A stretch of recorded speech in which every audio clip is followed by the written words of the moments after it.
70 metri di lunghezza, 30 di larghezza, si chiama Jack Up questo gioiello dell'ingegneria, fiore all'occhiello tra i sistemi tecnologicamente avanzati realizzati per il Mose.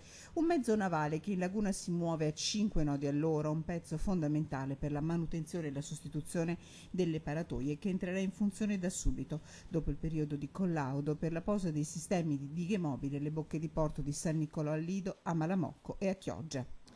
Questo jack-up è un'opera tecnologicamente molto evoluta, siamo molto orgogliosi di averlo realizzato qui a Venezia, all'Arsenale, con imprese venete e coinvolgendo un indotto che si è allargato a tutta la regione Veneto. L'opera del Mose, nonostante scossoni e inchieste giudiziarie, insomma, va avanti e con orgoglio l'equipe di ingegneri marittimi addetti della CAV mostrano il risultato del loro lavoro.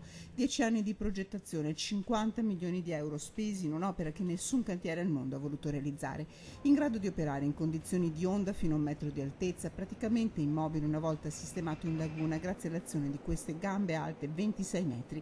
Il jack-up, che può essere allungato o accorciato a seconda delle esigenze, sarà usato da subito e una volta completato il Mose potrà sostituire ogni paratoia in 7-8 ore. Verrà utilizzato per l'installazione delle paratoie di San Nicolò, Chioggia, Malamocco e dopodiché verrà usato poi per la manutenzione ordinaria. Una giornata di festa e di lavoro, ma il futuro per l'opera e per 33 lavoratori dei cantieri dell'Arsenale di Venezia è grigio. Se i tempi verranno rispettati, il Mose sarà ultimato entro la fine del 2016, ma l'incertezza regna sovrana. Concluse le gare europee, mancano gli affidamenti e i contratti per la realizzazione delle paratoie da posizionare. Ci sono poi problemi di fondi per il completamento finale del Mose. Se per 400 milioni di euro manca solo il via libera del CIPE, il governo non ha ancora dato garanzie sugli ultimi 226 milioni di euro necessari.